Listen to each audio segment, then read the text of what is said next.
The most powerful monuments in history were not built to worship gods alone. They were sacred landscapes designed to align belief, astronomy, and state authority, deliberate acts of cosmic engineering that turned geography into a weapon of control. By the end of this journey, you will see how pharaohs, emperors, and kings used the stars and the sun to make their rule seem inevitable, embedding their power into the very ground beneath your feet. But how did these ancient builders achieve such precise alignments without modern tools? And what happens to a society when the sky itself seems to side with the ruler? Look around you. Can you still feel the invisible traces of power hidden in the landscape? These landscapes were not accidents of nature or simple acts of devotion. They were intentional blueprints carved into the earth with a purpose that went far beyond the spiritual. When a pharaoh placed a temple so that the rising sun on the winter solstice would illuminate a hidden chamber, or when a king arranged a row of standing stones to mark the motions of the moon, they were doing something profoundly political. They were stitching their own authority into the fabric of the cosmos, making it appear as if the heavens themselves had chosen them to rule. This fusion of religious cosmology, celestial observation, and state power turned geography into a silent servant of the throne. Every alignment, every sightline, every structure oriented to a star was a message written in stone and light. The ruler was not just a mortal sitting on a throne, but the bridge between order on earth and order in the sky. Researchers today still uncover these hidden meanings through careful surveys and ancient texts, revealing layers of symbolism that earlier generations overlooked. The precise angles, the choice of specific celestial events like solstices or equinoxes, the placement of sacred sites in relation to mountains or rivers, all of it was calculated with an astonishing attention to detail. And as we begin to peel back these layers, we realize that these sacred landscapes were not merely places of worship. They were instruments of statecraft, quietly shaping how people understood their place in the world and who had the right to lead them. What secrets might the next alignment reveal, and how far back does this practice truly reach? It reaches back to the very origins of civilization itself, to a time when the line between the human world and the divine was not just blurred, it was non-existent. A sacred landscape is more than a single temple or a lone pyramid. It is an entire region, a city, a mountain range, even a river course, deliberately shaped or selected to mirror the order of the heavens. Think of it as a stage where every hill, every stone, every building was placed with purpose, not just for beauty but for meaning. The Egyptians did not just build the Great Pyramid at Giza in isolation. They aligned it with the pyramid complex at Dosha, the sacred city of Heliopolis, and the flow of the Nile itself, creating a vast geometrical network that echoed the patterns of the stars. This was not mere decoration. It was a statement written in the earth that the pharaoh ruled in harmony with the cosmos. But the same landscape that proclaimed cosmic order also served a far more practical purpose: social control. When a ruler could point to a sunrise that perfectly illuminates a statue of him inside a sanctuary, or to a mountain that marks the solstice from his palace, he was saying, "I am the one who understands the universe. I am the one who keeps the world stable. Follow me, and the sun will continue to rise." The people saw this alignment as proof, and that belief became a chain that bound them to the throne. So a sacred landscape functions on two levels at once. On one level, it is a map of the heavens, a way to bring the stars down to earth and make the divine present in daily life. On another level, it is a tool of authority, a quiet but constant reminder that power is not a human invention but a natural law written into the geography itself. The most effective control is the one that goes unnoticed, hidden in the shape of a mountain or the bend of a river. The sky was not a random backdrop to ancient peoples. It was a living script written in fire and shadow that told the story of the gods and their plans for humanity. Every sunrise, every moonrise, every appearance of a particular star was understood as a deliberate act of divine will. To read the sky was to know the mind of the universe, and that knowledge was the most precious and dangerous secret a society could hold. Think about what it meant to live in a world without clocks or printed calendars. The rhythm of your entire life depended on noticing patterns in the heavens. When would the rains come? When was the right time to plant? When would the river flood and bring fertile soil? The answer was always written in the stars, but only a few knew how to decode it.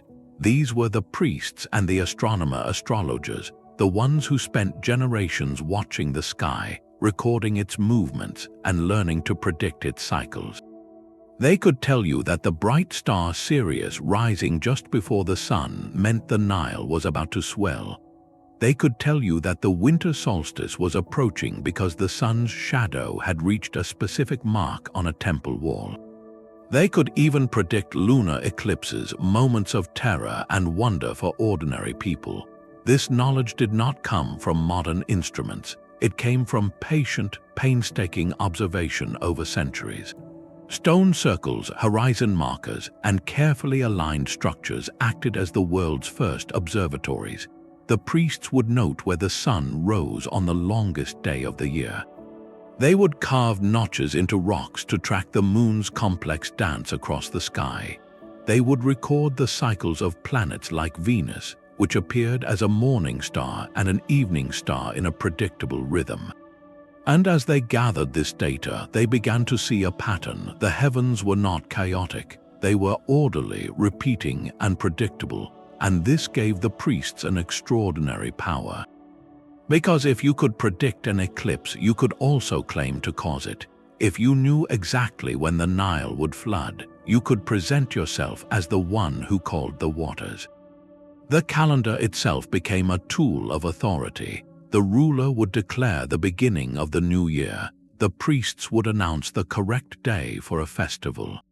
And everyone else simply obeyed because the sky itself seemed to confirm that these leaders were in communication with the divine.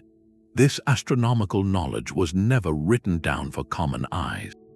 It was passed orally within a closed circle of initiates. It was hidden in sacred texts and encoded in temple architecture. To the average farmer or craftsman, the sky was a beautiful mystery. To the priest and the king, it was a user manual for ruling the world.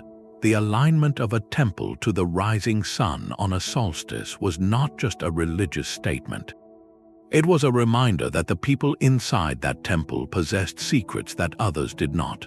So when we see a line of standing stones pointing at a distant mountain, or a pyramid aligned to true north with almost perfect accuracy, we are not just seeing ancient engineering.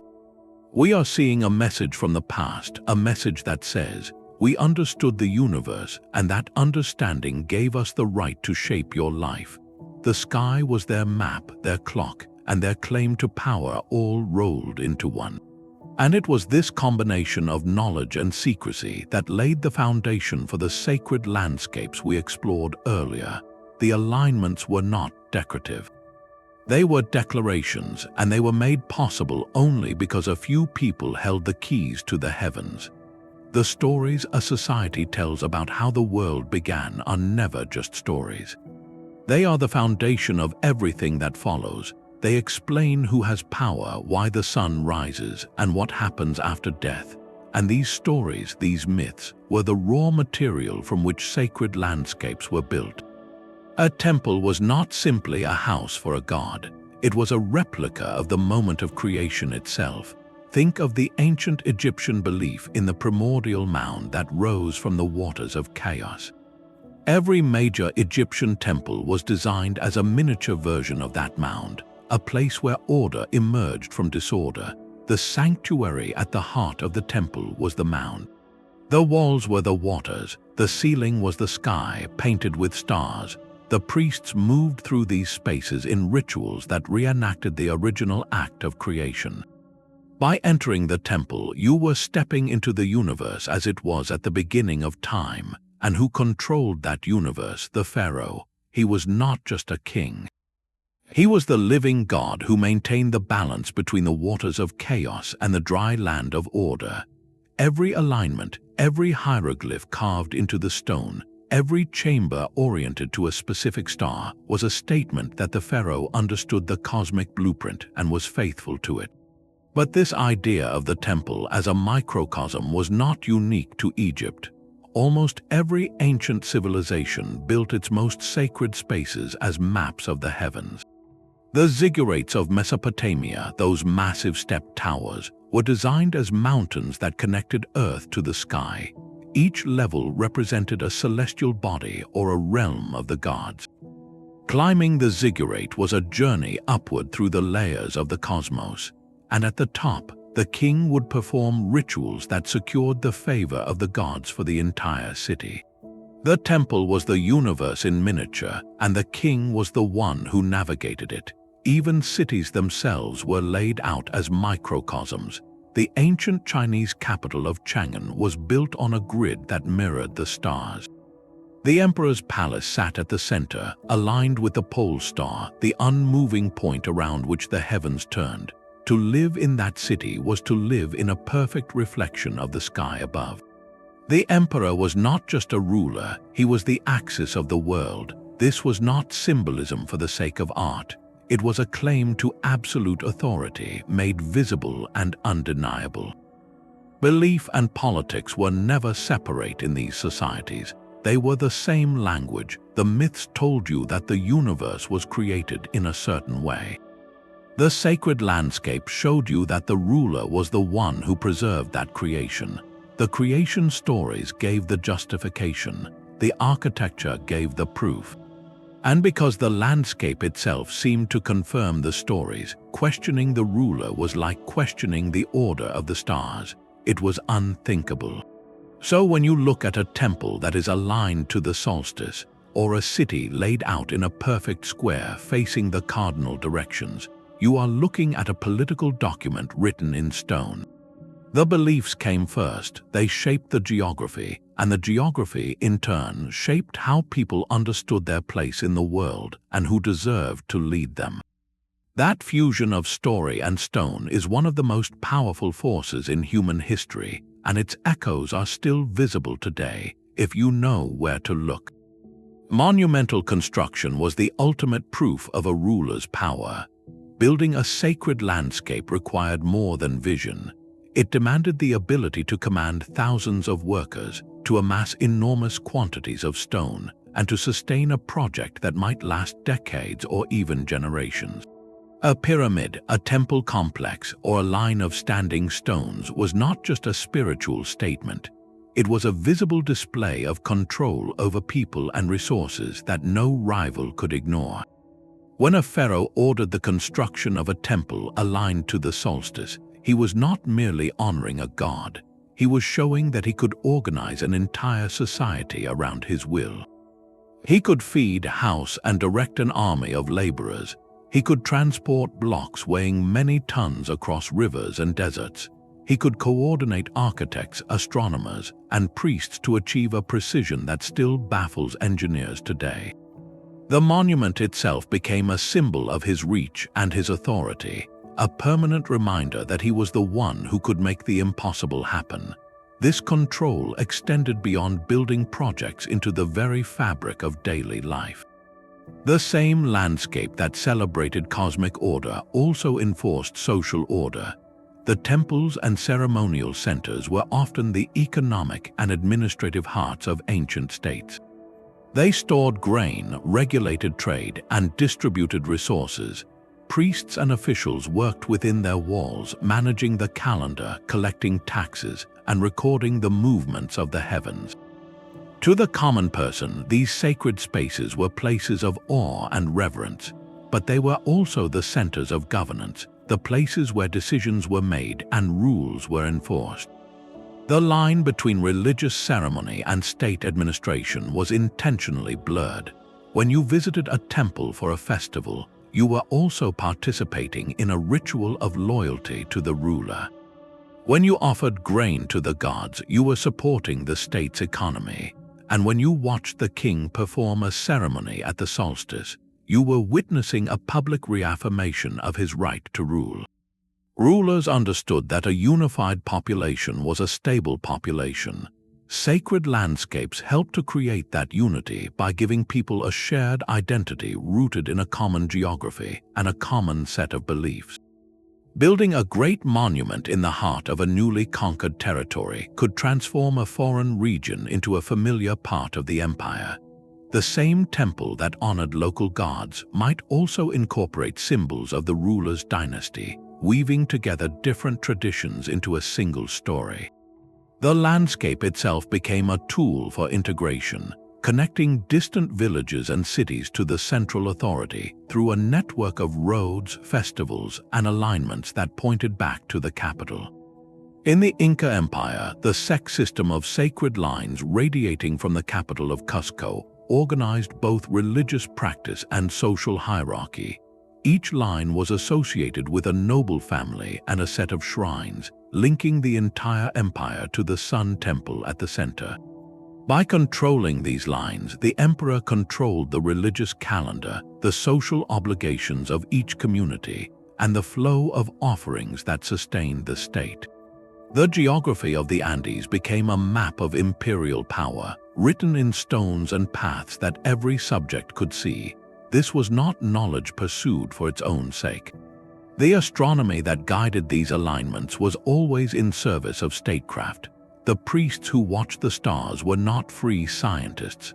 They were officials of the state, bound to the ruler's interests. The knowledge they gathered was a tool of governance, used to set the dates of festivals, to predict agricultural cycles, and to legitimize the dynasty with celestial omens. If a new king needed to justify his succession, a priest could point to a comet or an eclipse that had coincided with his birth. If a rebellion threatened, a carefully timed ceremony could demonstrate that the heavens still favored the throne. The sky itself was a political instrument, and those who could read it held a monopoly on truth. The monuments they built were the physical anchors of that truth, standing as silent sentinels over every aspect of life. To walk through a sacred landscape was to be constantly reminded of who held the power, who understood the universe, and who kept the world from falling into chaos. That was the third pillar of these ancient designs, authority made visible, permanent, and unquestionable.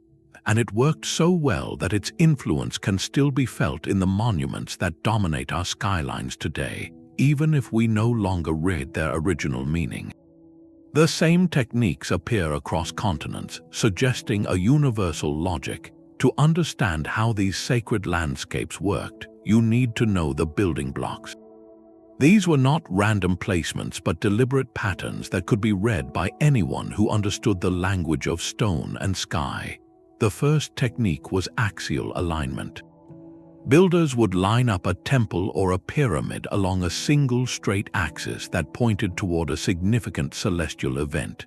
This axis was not just a line on a map.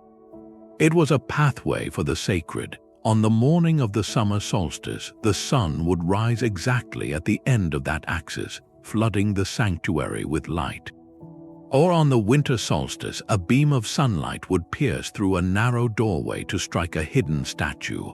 These moments were brief, sometimes lasting only a few minutes, but they were spectacular.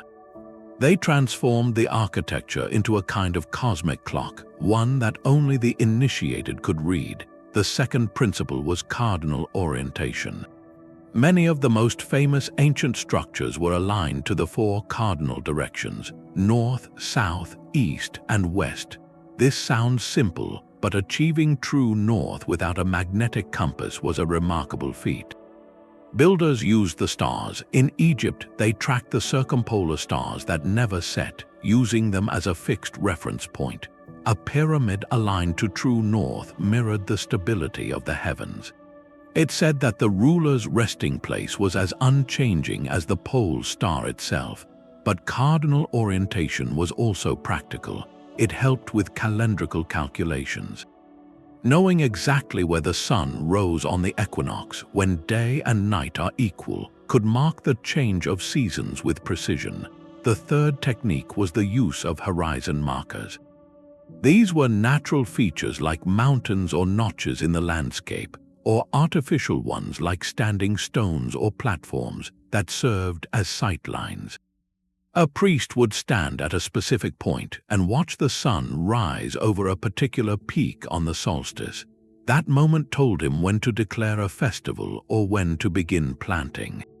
But the marker could be miles away. The entire landscape became an observatory, with distant hills serving as the instrument. This connected the sacred site to the wider world, making the entire region part of the ritual. And this is where the idea of a ritual landscape truly comes into focus. A ritual landscape is not a single building but a network of places, all designed to work together. Every element had meaning. The course of a causeway was not just a path, it was a journey from the mundane world to the divine realm, lined with statues that told a story. The placement of a pyramid on a particular rock platform could echo the primordial mound of creation. Even the water features, like sacred lakes or canals, mirrored the waters of chaos that existed before the world began. Nothing was neutral. Every stone, every ridge, every alignment was loaded with symbolic weight, and these symbols were layered. A single temple could align to the solstice, to the moon's extreme position, and to a distant mountain that marked the path of a god all at once. The landscape became a text that could be read on multiple levels. For the common person, the solstice sunrise was a sign of the ruler's power. For the priest, it was a confirmation of their astronomical knowledge. For the king, it was a moment when the cosmos itself bowed to his authority. So when you look at a site like the Great Temple of Karnak in Egypt, you are not seeing a random collection of halls and pylons. You are seeing a carefully orchestrated sequence of spaces, each oriented to a specific star or season, that culminates in a sanctuary that was lit only on the shortest day of the year. The entire complex was a machine for creating awe, and it worked. Now that we have this toolkit, we can examine specific examples across different civilizations and see how each one adapted these principles to their own beliefs and political needs. The patterns are there, waiting to be read. The Giza Plateau is not a random collection of monuments. Each pyramid there was placed with a precision that still challenges modern surveyors. Its four sides aligned almost perfectly to the cardinal points of the compass. This was no accident. The ancient Egyptians understood that true north could be found by watching the circumpolar stars, the ones that never set, and they used that knowledge to orient the resting place of their pharaohs exactly to the four directions. But the alignment did not stop with the earth. The Great Pyramid also had a shaft that pointed directly toward the star Sirius, the brightest star in the night sky. To the Egyptians, Sirius was the herald of the Nile's annual flood, the event that brought life to the desert. When the pharaoh's soul ascended through that shaft, it was not just traveling to the stars. It was joining a cosmic cycle that sustained all of Egypt. The pyramids were not isolated tombs. They were the heart of a vast sacred landscape that stretched along the Nile, connecting the burial site of the king with the temples of the sun god Ra at Heliopolis and the ancient city of Memphis. The causeways, the valley temples, and even the smaller pyramids for queens were all arranged to form a single, coherent story. That story began with the pharaoh as the living embodiment of Horus on earth. It continued through his death when he became one with Osiris, the god of the underworld, and it culminated in his rebirth as a star in the sky, joining the sun god Ra on his eternal journey across the heavens. Every stone, every alignment, every ritual performed in that landscape was designed to ensure that the pharaoh made that journey successfully, and if he succeeded, the entire kingdom would flourish. The sun would continue to rise, the Nile would continue to flood, order would be maintained. this fusion of astronomy, theology, and royal authority was not hidden in secret texts. It was written into the very shape of the monuments. The pyramids themselves were often called the horizon of the pharaoh, a word that also meant the place where the sun rises. The sides of the Great Pyramid were angled to reflect the rays of the sun, making the entire structure glow like a beacon. When the common people looked at the pyramid, they saw the physical link between their king and the sun god Ra. They understood that the pharaoh was not a mere mortal who had died and been buried. He had ascended to the sky, where he continued to watch over Egypt from the boat of the sun. The pyramid was not a tomb. It was a launch point for eternity, and because the pharaoh had proven his connection to the divine by aligning his resting place with the stars, his authority on earth was beyond question. The sacred landscape of Giza was a permanent statement that the king was the chosen one, the guarantor of cosmic order, and the only person who could bridge the gap between the mortal world and the heavens. That message resonated for over 2,000 years, long after the builders themselves were gone, and its echoes can still be felt today, every time a traveler stands before those ancient stones and wonders how such a feat was possible.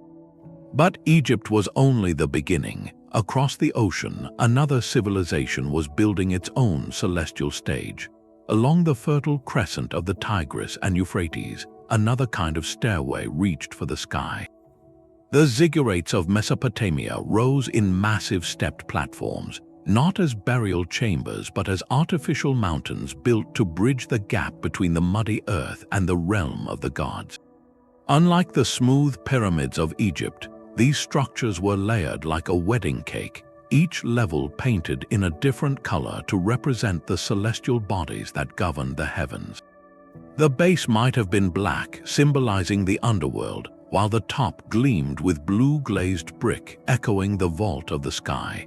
At the very summit sat a small shrine, a dwelling place for the patron deity of the city, accessible only to the priests and the king. This was not a tomb for a dead ruler. It was a living anchor for the divine presence on earth.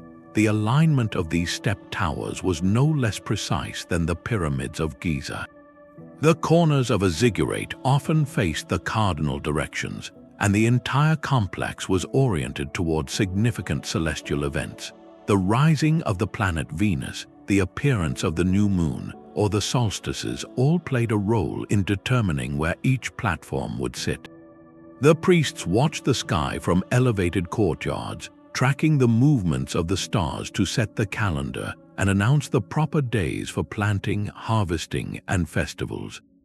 The ziggurat was the observatory, the temple, and the statement of royal power all rolled into one. In the city of the great ziggurat dedicated to the moon god Nana dominated the horizon. Its massive base measured over 200 feet in length on each side, and its height made it visible for miles across the flat plain. When the king climbed those stairs, he was not just walking upward. He was reenacting the journey of the moon god across the night sky. He was performing a ritual that connected the earthly kingdom to the divine realm, ensuring that the cosmic order would continue. The king was not considered a god himself, as the pharaoh was. Instead, he was the steward of the gods, the chosen servant who maintained the temple and performed the rites that kept the universe running smoothly. If the king failed, the gods might withdraw their favor. Crops would fail, enemies would invade, and chaos would rise from the waters below. In Babylon, the most famous ziggurat of all, the Etemenanke, which means the foundation of heaven and earth, reached even higher. Some scholars believe it inspired the biblical story of the Tower of Babel.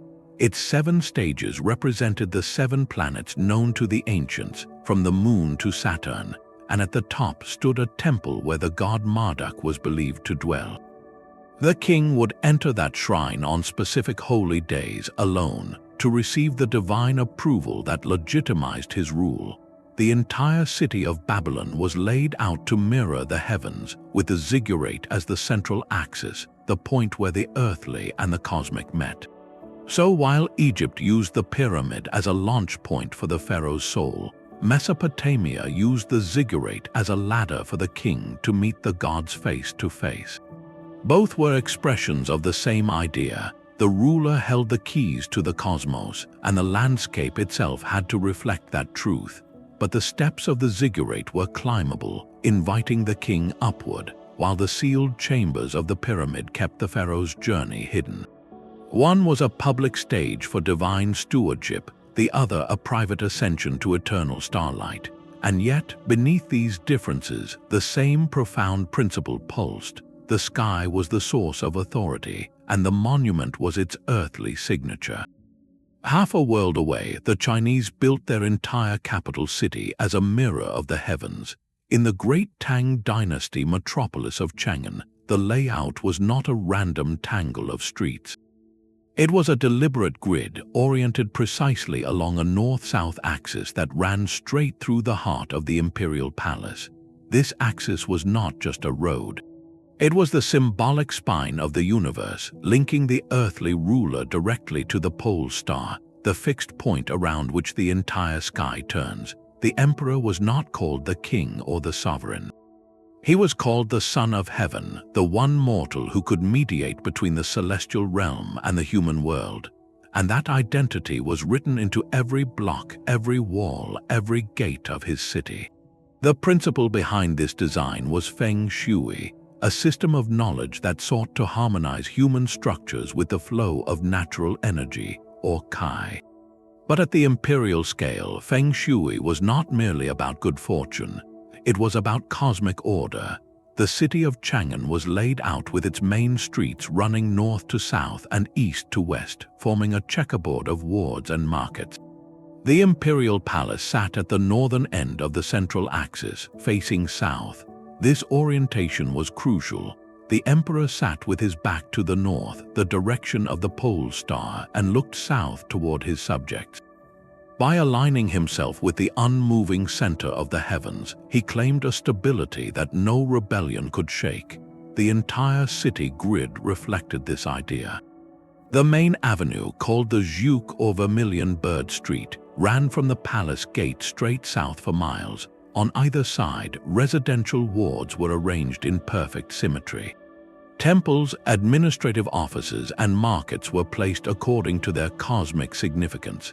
The eastern half of the city was associated with spring and the blue dragon, the western half with autumn and the white tiger. Even the number of gates and the width of the streets were chosen to echo celestial patterns. Living in Chang'an meant living inside a three-dimensional calendar. Every sunrise and sunset followed a line that you could trace from your doorstep to the imperial throne. The seasons were marked by the movement of the sun along the axis. The solstices and equinoxes were not abstract dates but visible events in the public space. When the sun rose exactly over the main avenue, it was a sign that the emperor's rule was in harmony with the cosmos. This tradition did not end with the Tang. It continued through the Song and the Yuan and reached its peak in the Ming dynasty when the Forbidden City was built in Beijing. That complex, with its 99 halls and countless courtyards, was an even more refined expression of the same principle. The entire palace was arranged along a 7-mile-long axis that runs from the Yongding Gate in the south to the Bell Tower in the north. The emperor's throne room, the Hall of Supreme Harmony, sits at the very center of that axis. The throne itself faces south, just as in Chang'an, and above the throne, in the ceiling, is a golden canopy that represents the constellation of the Northern Dipper, which circles the pole star. The emperor was not just sitting in a room, he was sitting at the pivot of the sky, the point around which everything else revolves. The Forbidden City was designed to isolate the emperor from the mundane world, but it was also designed to connect him directly to the heavens. The roofs were curved like the wings of a bird, symbolizing the flight of the soul. The colors were symbolic, yellow for the earth at the center, red for fire and the south. The entire complex was a microcosm of the universe, and the emperor was its living axis. So when a merchant in Beijing walked through the Meridian Gate, when a scholar knelt in the Hall of Supreme Harmony, when a foreign envoy bowed before the dragon throne, they were not just entering a palace.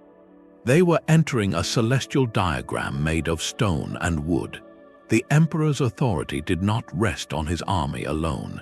It rested on the belief that he was the essential link between the human realm and the orderly turning of the stars. And that belief was woven into the very streets and walls of the capital, a silent but constant reminder that the Son of Heaven ruled not by force but by cosmic law. What happens when a ruler abandons that law? The answer lies in the ruins of another great civilization, one that carved its celestial order into the mountains themselves. Far from the stepped towers of Mesopotamia, another civilization carved its celestial order into the volcanic highlands of Mexico. The city of Teotihuacan rose in a valley where two mountains framed the horizon, and its builders understood that to command the landscape was to command the heavens. At the heart of this planned metropolis ran the Avenue of the Dead, a straight thoroughfare that stretched for nearly 2 miles, lined with platforms and temples that seemed to pulse with a hidden rhythm. The avenue was not a random street. It was the spine of a cosmic diagram oriented to the setting of the Pleiades star cluster, a group of stars that disappears from the night sky for a period each year and then reappears at a critical moment. That reappearance marked a time of renewal, a signal for the planting season, and the entire city was aligned to capture that moment. When the Pleiades set directly over the pyramid of the sun at the end of the avenue, the priests knew that the cycle of life was beginning again. The pyramid of the sun itself was the largest structure in the city, a massive stepped pyramid that rose over 200 feet above the valley floor. But its alignment went even deeper. The pyramid was built so that its western face points directly toward the setting of the Pleiades, but also toward the solar zenith, the precise moment when the sun passes directly overhead at noon. At that latitude, this happens only twice a year, on days that were sacred to the people of Teotihuacan. The pyramid became a kind of sundial for the entire year, marking not just the solstices but the very moment when the sun stood still in the sky, directly above the city. The effect was awe-inspiring. Standing at the base of the pyramid of the sun at the solar zenith, you would see no shadow. You would be, for an instant, at the center of the universe. And the rulers of Teotihuacan understood that such a moment could be harnessed to bind the people to the state. The layout of the city was not just a grid. It was a mirror of the cosmos. The Avenue of the Dead ran north to south, but its orientation deviates slightly from true north, deliberately pointing toward the sacred mountain of Cerro Gordo, a peak that looms over the valley. That mountain was seen as the source of life-giving water and the home of the gods, and at the northern end of the avenue, the builders placed the Pyramid of the Moon, a structure that replicated the shape of Cerro Gordo itself. The Pyramid of the Moon was not just a temple, it was an artificial mountain, a replica of the sacred peak, built to bring the power of the mountain into the heart of the city. When the priests performed rituals on its summit, they were standing on a mountain made by human hands, closer to the gods than any ordinary person could ever go. Every element of this design reinforced the authority of the ruling elite. The alignment to the Pleiades and the solar zenith was not just astronomical curiosity. It was a calendar controlled by the priests, who decided when the planting season would begin and when the great festivals would occur. The people saw the stars set over the pyramid of the sun and believed that the rulers alone understood the will of the heavens. The Pyramid of the Moon, mirroring the sacred mountain, showed that the city was not separate from the natural world but was its perfect expression. The rulers did not rule by force alone. They ruled by embedding their power into the very geography of belief.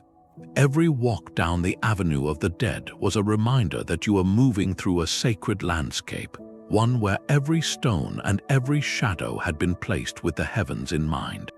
And at the top of the Pyramid of the Moon, the elite could look out over the entire city, seeing their creation laid out like a map of the sky, and knowing that the people below saw them as the guardians of cosmic order. That order held for centuries until other forces arrived and the city was abandoned.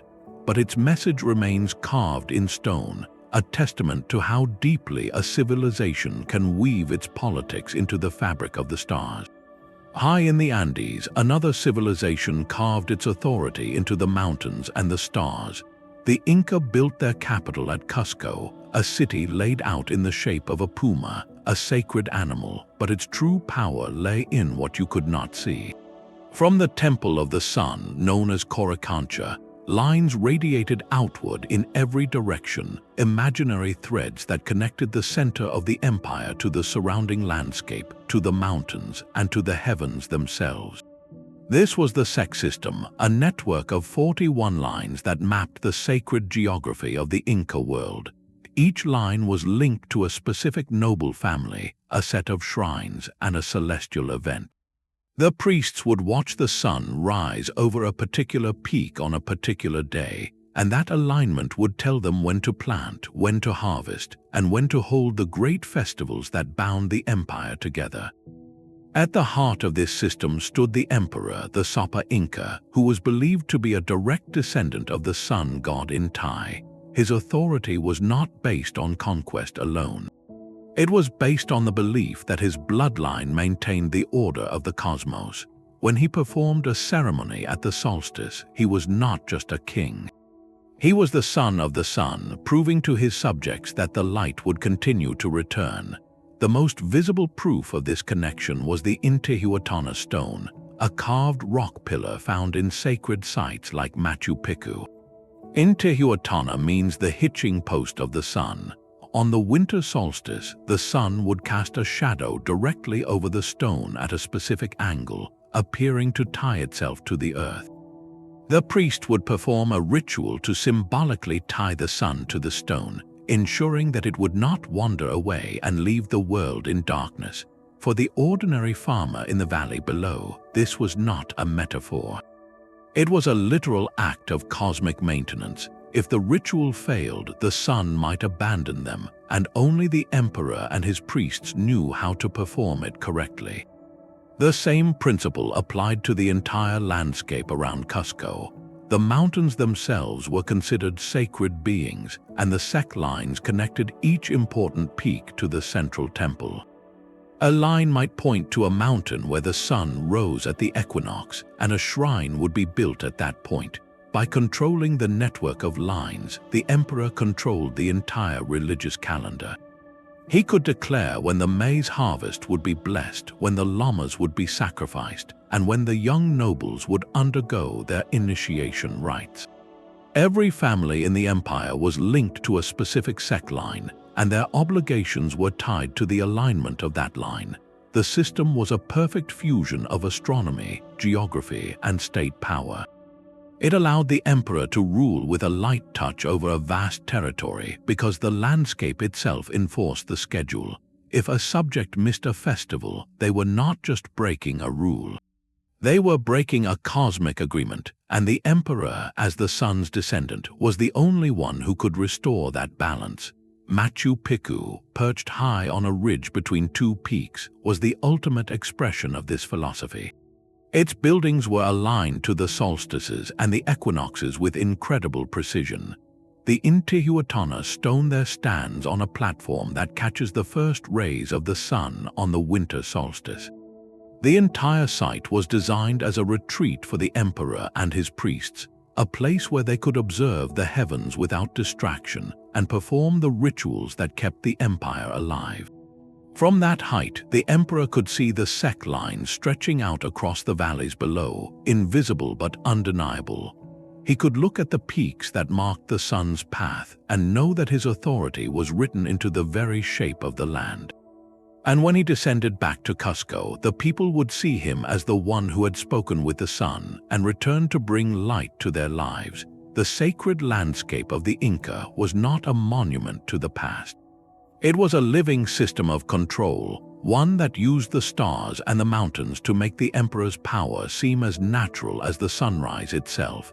And its echoes can still be felt today, in the stones that still stand at Machu Picchu, and in the traditions of the Andean people who remember the paths of the Ceque lines. But another empire far to the north had its own way of binding the sky to the throne, and it did so with a different kind of stone. Angkor Wat was not built as a place of worship alone.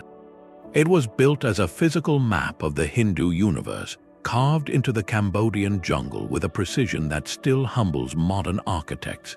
At the center of this vast complex rises a central tower, a single stone peak that reaches over 200 feet into the sky.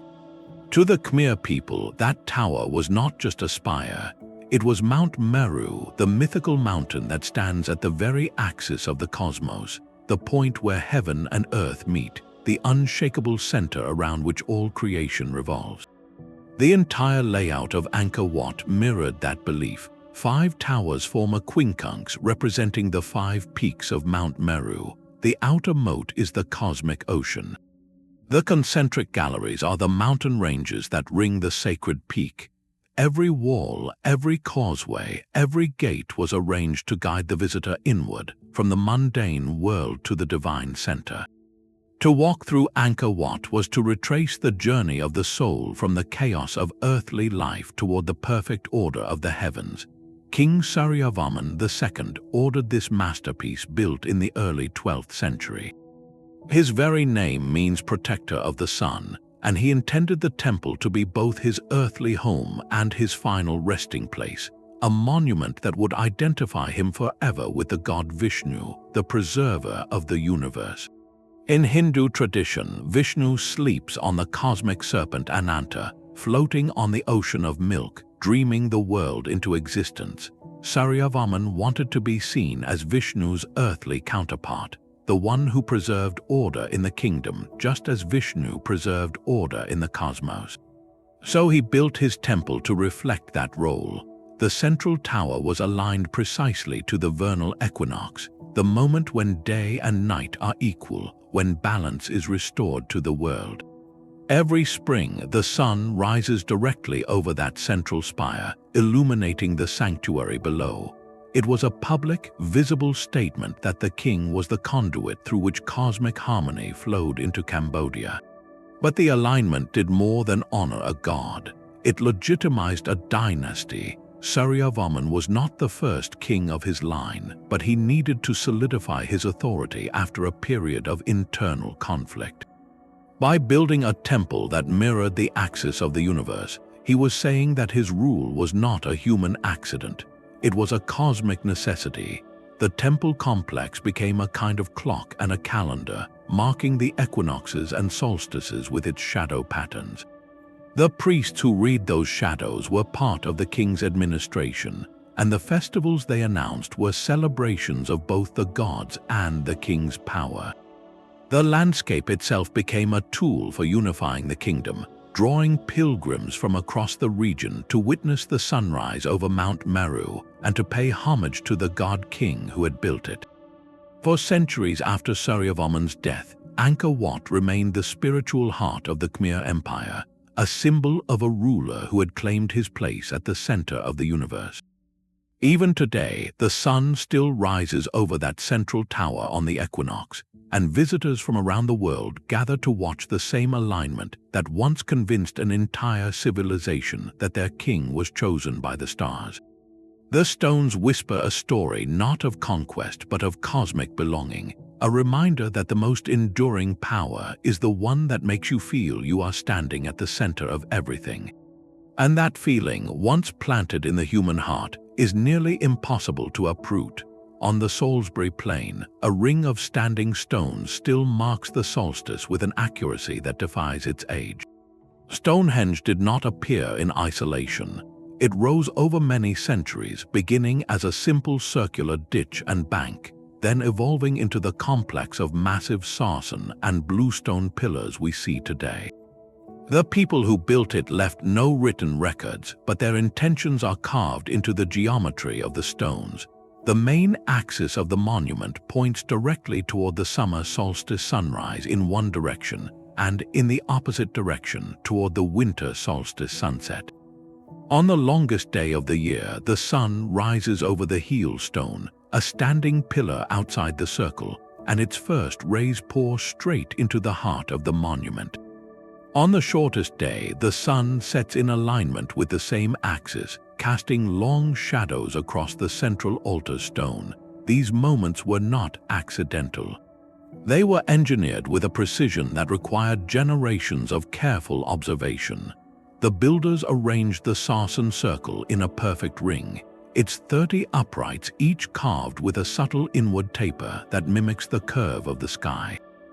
The lintels on top were joined with mortise and tenon joints, a woodworking technique applied to stone, creating a structure that has stood for over 4,000 years. The alignment itself is accurate to within a fraction of a degree. To achieve that, the ancient astronomers must have tracked the sun's movement along the horizon for many human lifetimes, marking the farthest points of its journey with wooden posts or stones that no longer survive. But Stonehenge was not a solitary observatory. It was part of a larger ritual landscape, a network of henges, barrows, and earthworks spread across the Salisbury Plain. Nearby, the cursus, a long rectangular earthwork, aligns with the same solstice axis. Durrington Walls, a massive timber circle a few miles away, was oriented toward the summer solstice sunset and the winter solstice sunrise, the opposite of Stonehenge. These monuments were built by a society that understood the value of timing. The solstices marked the turning points of the year, the moments when the sun seemed to pause before reversing its course. For an agricultural community, knowing when to plant and when to harvest was a matter of survival. The ability to predict those turning points gave a small group of people immense power. The chieftains or priests who organized the construction of Stonehenge did not just build a calendar, they built a stage for public ceremony. On the summer solstice, hundreds of people would gather to watch the sunrise align with the stones, a spectacle that reaffirmed the authority of those who had ordered the sky and the earth into a single coherent design. The effort required to quarry, transport, and erect the stones was staggering. The blue stones, each weighing several tons, were brought from the Preseli Hills in Wales, over 150 miles away. The Sarsen stones, even heavier, came from local quarries but still required ropes, sledges, and thousands of workers. Only a leader with the power to command labor on an enormous scale could have overseen such a project. The monument itself became a symbol of that authority, a permanent statement that the person who built it could bend the natural world to their will. By aligning the circle with the solstices, that leader connected their earthly power to the eternal cycles of the sky. Every year, the sunrise would prove them right. We do not know the names of those who planned Stonehenge, but we know their legacy. A sacred landscape that still draws pilgrims and seekers on the solstice, a reminder that the desire to anchor human authority in the heavens is as old as civilization itself. And if they could do it on a wind-swept plain without metal tools or writing, imagine what other hidden designs lie waiting beneath the soil of forgotten places. Across these mountains and plains, from the mud bricks of Mesopotamia to the granite of Angkor, a hidden language repeats itself. The same few elements surface again and again, not because of any single culture, but because the human mind, when faced with the sky and the need for order, arrives at similar solutions. The first and most obvious pattern is the cardinal axis. Whether it was the north-south spine of a Chinese imperial city or the east-west alignment of a pyramid at Giza, builders oriented their most sacred spaces to the four directions. This was not a random choice. The cardinal directions provided a fixed framework, a way to anchor the chaos of the natural world to a stable cosmic grid. A ruler who could point to true north was a ruler who understood the immovable order of the stars. The axis itself became a spine for the entire landscape, a line along which power could travel from the heavens down to the throne. The second pattern is the horizon marker. From the notches in the Andes that caught the solstice sunrise to the heel stone of Stonehenge that framed the longest day, ancient builders used prominent features on the horizon as reference points.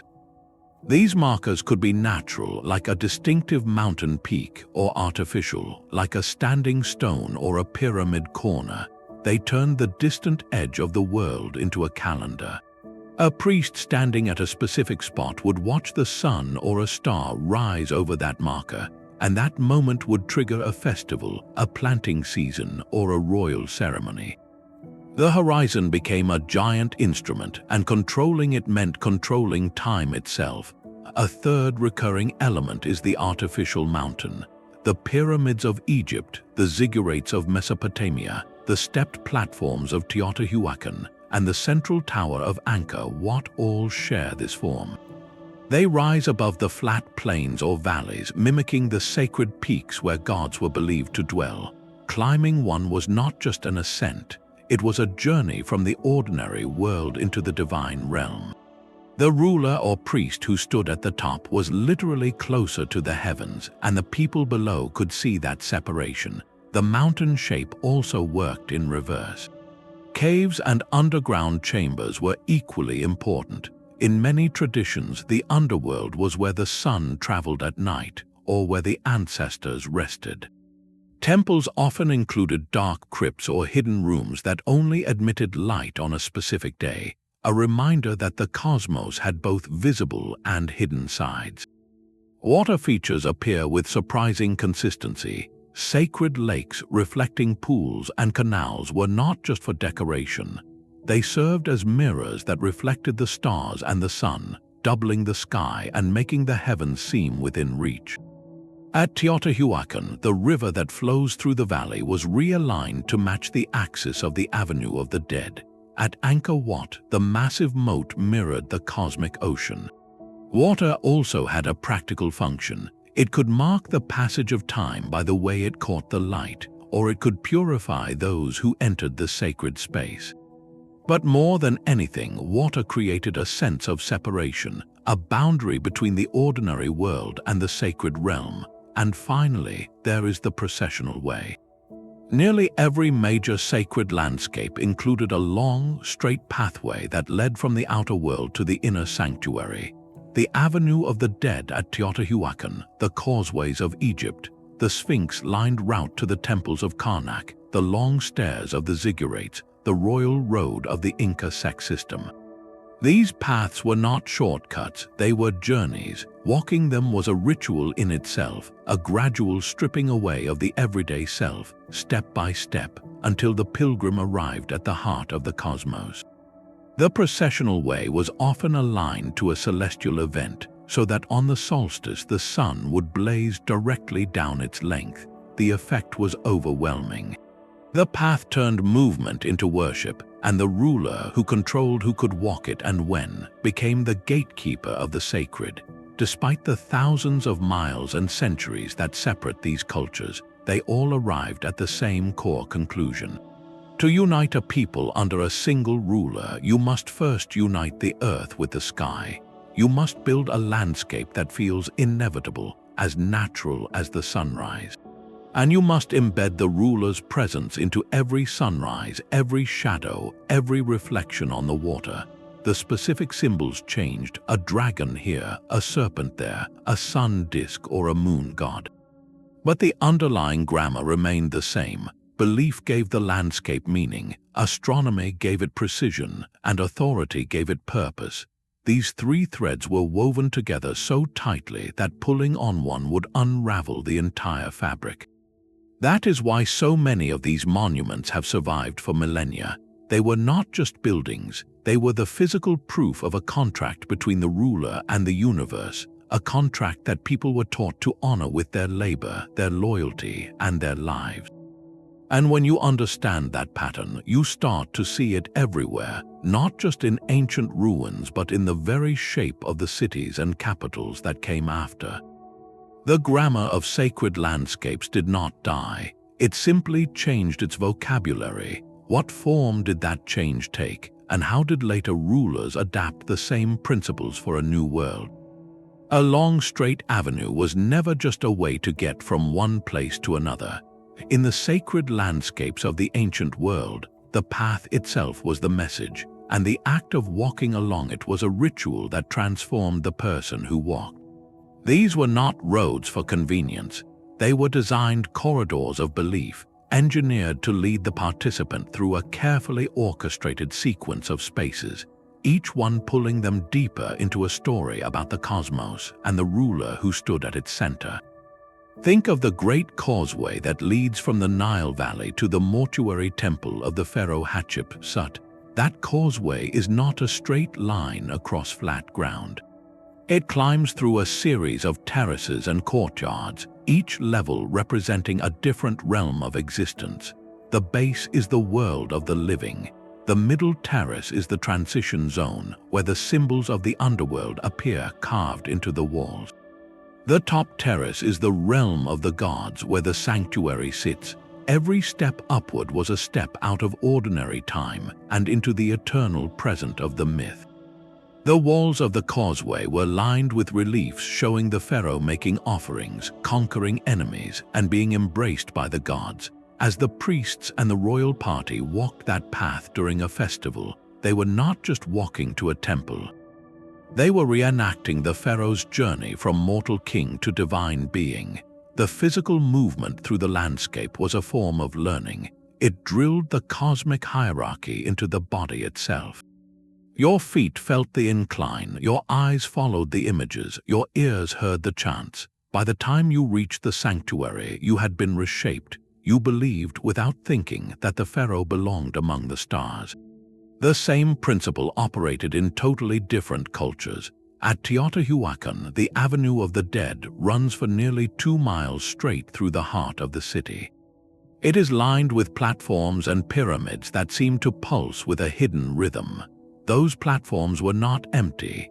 They were stages for public ritual, where priests and nobles performed scenes from creation myths as the procession passed. The avenue is so wide that it could have held thousands of people at once, all moving together toward the Pyramid of the Moon at the northern end. The effect was overwhelming. You were not just watching a parade, you were inside it, part of a massive human river flowing toward the sacred mountain. The avenue itself was slightly misaligned from true north, pointing instead toward the great peak of Cerro Gordo, the sacred mountain that gave the city its spiritual orientation. By walking that avenue, you were aligning your body with the oldest story in the land, the story of the mountain that held the rain and the gods, and at the head of the procession stood the rulers of Teotihuacan, visible on the summit of the Pyramid of the Moon, framed by the sky. Their power was not just declared, it was felt in the rhythm of every step. In Mesopotamia, the Ziggurats had their own ritual pathways. These were not long horizontal avenues but steep staircases that climbed the side of the step tower. The king would ascend those stairs alone or with a small group of priests on the most sacred days of the year. Each level of the ziggurat represented a different celestial body, and passing through each one was a purification. By the time the king reached the top, he was no longer an ordinary human. He had left the earthly realm behind and entered the presence of the god. The movement upward was a metaphor for spiritual ascent, but it was also a political act. Only the king could make that climb. Only he could speak to the god face to face. The people gathered at the base could see his small figure moving higher and higher, and they understood that he was doing something they could never do. The architecture made the hierarchy visible. The path itself separated the ruler from the ruled. At Angkor Wat, the processional causeway stretches across the moat and through a series of gateways that become progressively narrower and darker as you approach the central sanctuary. The outer galleries are bright and open, filled with carvings of everyday life and historical battles. The inner galleries grow dimmer, the ceilings lower, the carvings more sacred and abstract. Finally, you reach the central tower, a narrow chamber lit only by a single shaft of sunlight at the equinox. The journey from light to darkness to a single point of light was a journey from the world of appearances to the hidden truth at the center of the universe. The king who had built this temple had walked this path before anyone else. He had proven himself worthy to enter the presence of Vishnu. Every subsequent procession was a repetition of his original journey, a way for the kingdom to reaffirm its connection to the divine king. The path was not just a route, it was the script of the ritual written in stone and space. Every turn, every step, every moment of sunlight or shadow was part of a sentence that told the story of how the ruler bridged heaven and earth. The people who walked these paths did not need to read. They did not need to understand complex theology. Their bodies understood. The incline of a ramp told them they were ascending. The narrowing of a corridor told them they were approaching something sacred. The sudden burst of light at the end of a dark passage told them they had been transformed. The landscape spoke directly to their senses, and the message was always the same. The ruler is the one who knows the way. He is the one who has walked the path before you. Follow him and you too will find order. Wander from the path and you will be lost in chaos. That was the deepest purpose of these designed pathways. They turned abstract belief into physical experience. They made the cosmic hierarchy feel like the most natural thing in the world, as natural as taking one step after another. Water did something that stone alone could never achieve. It turned the sky into a floor. In the stillness of a reflecting pool, the stars and the sun did not simply shine overhead. They appeared beneath your feet, creating a world where the heavens were doubled and the boundary between earth and sky dissolved. This was not just beautiful landscaping. It was a deliberate act of cosmic engineering, a way to multiply the sacred presence of a site and to make the ruler's control extend not only over the land but over the very reflection of the universe. At the Taj Mahal, built in the 17th century by the Mughal Emperor Shah Jahan, the long reflecting pool does not simply mirror the white marble mausoleum. It mirrors the entire scene, the dome, the minarets, the sky, the clouds, until the building seems to float between two worlds. The pool is positioned so that the monument is perfectly reflected from a specific vantage point, the one where the emperor himself would have stood. The effect is intentional. The Taj Mahal was designed as a replica of the Garden of Paradise described in Islamic texts, a place where rivers of milk and honey flow beneath the throne of God. The reflecting pool is one of those rivers, and the reflection it holds is a glimpse of the eternal realm. By building it, Shah Jahan was not just honoring his wife. He was claiming that his love, his dynasty, and his rule were part of a divine order that transcended the mortal world. Anyone who walked through the gardens and saw that perfect reflection would understand that the emperor had brought a piece of paradise down to earth. Water features served a similar purpose in the ancient Maya world, but in a very different form. Deep within the limestone of the Yucatan Peninsula, natural sinkholes called cenotes opened into dark, cool pools of water far below the surface. These cenotes were not just sources of fresh water, they were portals. The Maya believed that the underworld lay beneath the surface of the earth, and the cenotes were the doorways into that realm. When the sun reached its zenith, its light would pierce the opening above and illuminate the water below, creating a mirror that reflected the sky back into the underworld. The effect was stunning. Standing at the edge of a cenote at midday, you would see the sun both above you and beneath you, as if the sky had been folded in half. The Maya built their most important cities around these cenotes, orienting their temples and plazas to align with the reflections. At Chichen Itza, the Great Pyramid of Kukulkan stands near the sacred cenote, a deep circular pool that was used for ceremonies including offerings. The pyramid itself was aligned to the equinoxes, but the cenote added another layer of meaning.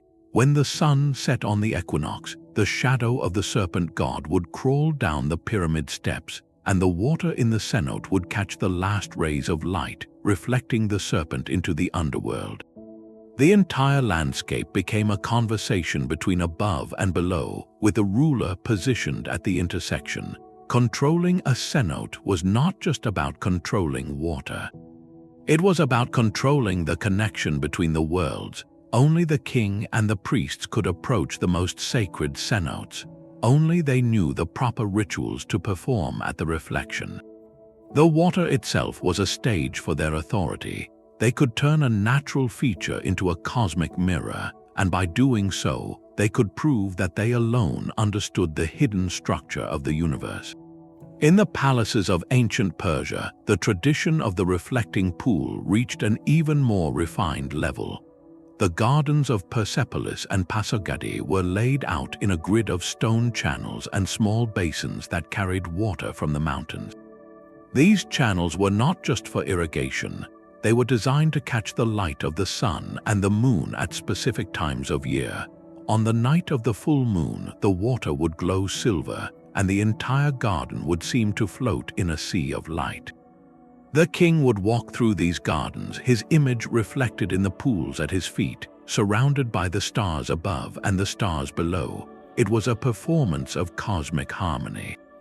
The king was not walking on ordinary ground. He was walking on a mirror of the heavens, and the water, which he had brought from the mountains and channeled into his garden, was proof that he could command the resources of the earth to serve the sky. Even in the great cities of the classical world, water played this role. The reflecting pool in the courtyard of a Roman villa, the ornamental lake in the grounds of a Chinese emperor, the sacred bath at the entrance to an Egyptian temple, all served the same purpose.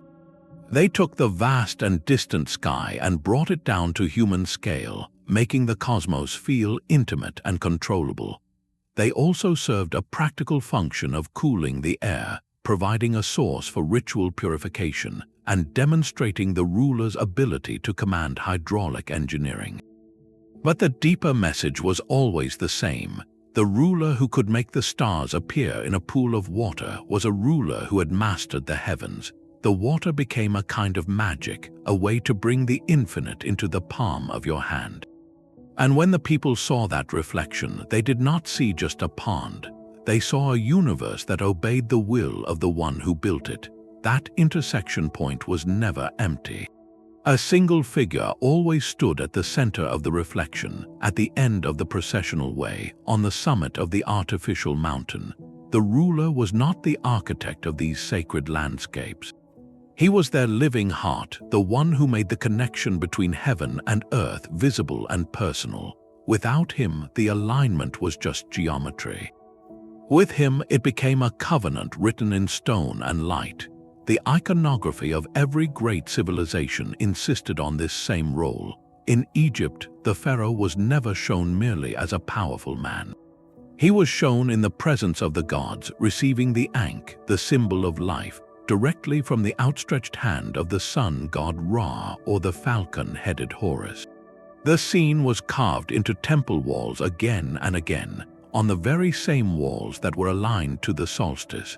So when the sun rose and illuminated that specific carving, the message was unmistakable. The god was giving life to the king, and the king was passing that life down to the land. The pharaoh did not just rule Egypt. He was the filter through which divine energy flowed into the world. In the Andes, the Inca emperor, the Sopa Inca, performed a similar role but with a different kind of theater. At the great festival of Inti Raymi, the winter solstice ceremony, the emperor would emerge from the temple of the sun in Cusco, wearing a mask of solid gold that covered his face, radiating beams of light in every direction. The mask was meant to be blinding. It turned the emperor into a living stand-in for the sun god Inti. As he walked through the plaza, the people would see not a man but a source of warmth and life. The mask was not a disguise, it was a transformation. The emperor became the sun for a single day, and the landscape around him, the mountains, the Ceque lines, the temple of the sun itself, became the stage upon which he proved his celestial identity. On the other side of the world, in Beijing, the Chinese emperor performed a ritual that was quieter but no less powerful.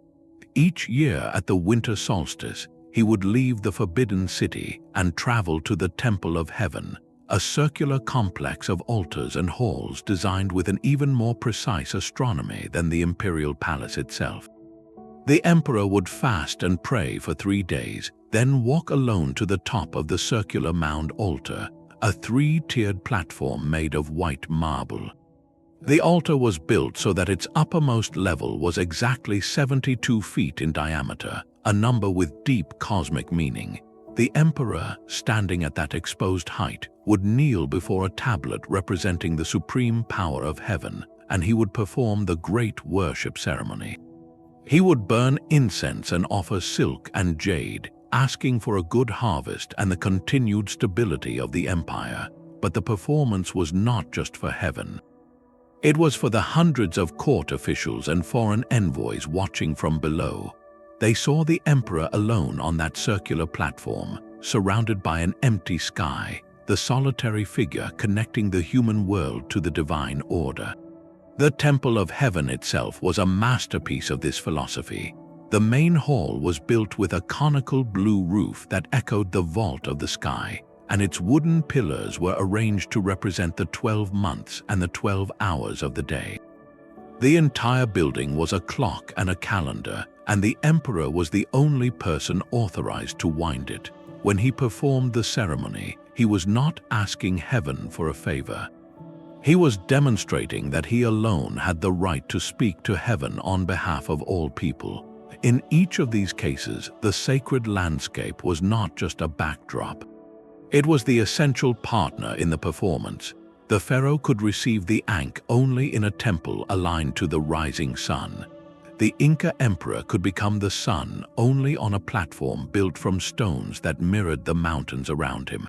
The Chinese emperor could pray to heaven only on an altar whose geometry echoed the cardinal directions and the number of stars. The landscape gave the ruler his stage, his sightlines, his moment of cosmic alignment.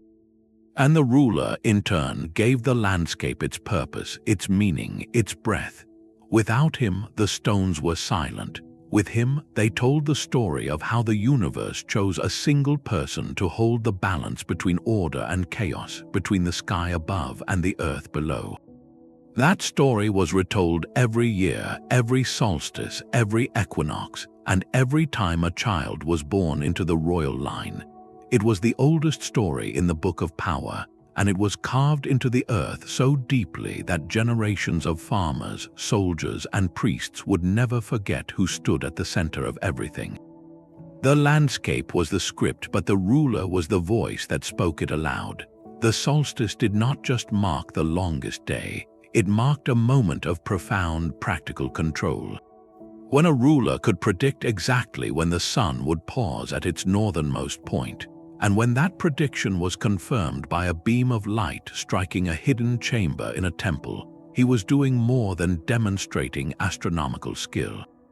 He was proving that he owned time itself. Consider what this meant for an agricultural society. Your entire livelihood depended on knowing when to plant and when to harvest. Plant too early and a late frost could destroy the seeds. Plant too late and the rains might fail before the grain ripened. A single mistake could mean hunger for an entire village. But you did not have to guess. The ruler and his priests would announce the precise day. They would climb the pyramid or stand at the solstice marker, watch the sun rise over the appointed peak, and declare that the season had begun. The fields would be tilled, the seeds would go into the ground, and when the harvest came, the ruler would receive a portion as tribute, a token of gratitude for keeping the cosmic clock ticking. This was not a favor. It was a system of control so seamless that it felt like nature itself. The festivals that marked the agricultural calendar were also moments of political consolidation. At the spring equinox, when day and night balanced perfectly, the ruler would perform a ceremony that celebrated renewal. The people would gather, bring offerings, and reaffirm their loyalty. At the winter solstice, when the sun seemed to hang low and weak, the ruler would perform rituals to coax it back, and the return of longer days would be seen as proof of his effectiveness. Every festival was a reminder that the ruler stood between the people and chaos. that without his intercession the seasons might stop turning and the world might fall into darkness. The landscape itself functioned as a giant public calendar. A farmer did not need to own a copy of the sky chart. He only needed to know where to look. When the sun rose directly over the Great Pyramid, it was time to plant maize. When the moon reached its northernmost point above the standing stone, it was time to prepare for the harvest festival. The knowledge was written into the geography, visible to anyone who paid attention. But the interpretation of that knowledge, the authority to declare that today was the day, rested solely with the ruler and his priests. They controlled the keys to the calendar, and that control translated into power over every aspect of life. Imagine the uncertainty of living without that calendar.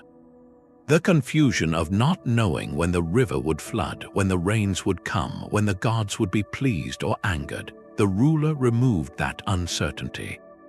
He gave order to the year, and in return the people gave him their labor, their crops, and their obedience. The calendar was a contract, and the landscape was the document that recorded its terms. Every solstice, every equinox, every lunar cycle was a clause in that contract, a reminder that the ruler was the one who read the sky and kept the world running smoothly. This system was resilient because it was self-reinforcing. If the harvest succeeded, the ruler was praised for his alignment with the heavens. If the harvest failed, it was blamed on the people's lack of devotion, not on the ruler's miscalculation. The festivals continued, the offerings continued, and the calendar, carved into stone and aligned to the stars, continued to turn year after year, binding the population to a rhythm that the ruler alone could set. The sacred landscape was not just a place of worship, it was the operating system of an entire civilization, and the ruler was the one who held the password. These landscapes were never truly finished. Even after a monument had stood for centuries, a new ruler could arrive and carve his own story into the stone, layering his authority over the old until the entire site became a palimpsest of competing claims. This was not vandalism. It was a deliberate strategy, a way to absorb the legitimacy of a previous civilization and to show that the new regime was not a break from the past but its natural continuation. One of the clearest examples comes from the Valley of Mexico, where the Aztecs built their great capital, Tenochtitlan, on an island in the middle of a lake. When they conquered the older city of Templo Mayor, they did not tear it down. Instead, they built directly on top of the existing pyramids, encasing each earlier structure in a new layer of stone and plaster. Over time, the main pyramid grew to contain at least 7 separate constructions, each one representing a different ruler and a different era. The innermost core was a simple shrine from the founding of the city. Later rulers added larger platforms, wider staircases, and more elaborate decorations. If you had walked through the sacred precinct in the 15th century, you would have seen not a single building but a stack of temples, each one a record of a previous ruler's devotion. The message was clear: the current emperor was not starting from scratch. He was standing on the shoulders of his ancestors, inheriting their power and their connection to the gods. The same principle operated in the Roman world, though in a very different form. When the Romans conquered Greece and Egypt, they did not erase the sacred sites of those cultures. Instead, they adapted them. The Pantheon in Rome, for example, was originally built as a temple to all the gods, but its design borrowed heavily from earlier Greek and Egyptian traditions. The Great Dome was a Roman innovation, but the orientation of the building, the use of a circular opening at the top, the oculus, and the alignment to the equinoxes all echoed older ideas. The Romans understood that the power of a sacred landscape was not something you could destroy. It was something you could co-opt. By placing their own temples on the same sites, by incorporating the old stones into new walls, they were saying that their rule was the fulfillment of a long tradition, not a violent interruption. This layering did not happen only in times of conquest.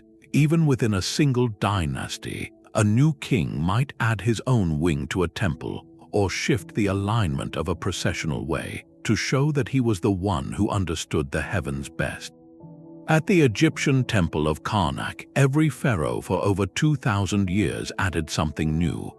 The great hypostyle hall was built by Seti I and his son Ramesses II, but later rulers carved their names into the columns and added their own reliefs.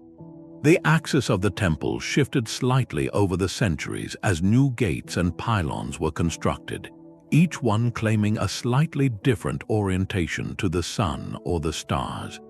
The result was a living document, a physical record of how each ruler had tried to align himself with the cosmic order.